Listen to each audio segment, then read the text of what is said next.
Nagpapatuloy ang PTV News, kinundina ni US Secretary of Defense Ash Carter ang pinakabagong palpak na ballistic missile launch na isinagawa ng North Korea.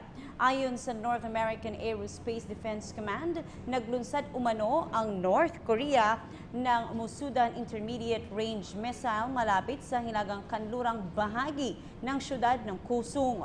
Na-detect ng US at South Korean monitors ang nasabing missile na agad sumabog matapos ang take-off at hindi ito naman nagdala ng anumang panganib.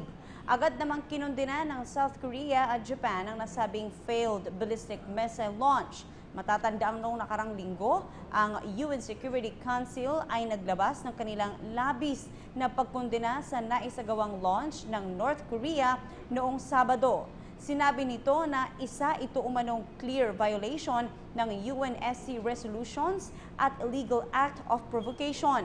Nagmatigas ang Kim Jong-un government sa ipinataw na sanctions ng UN laban sa North Korea noong Marso dahil sa mga isinagawa nitong maraming missile launches at pangalawang nuclear test sa loob lamang ng isang taon.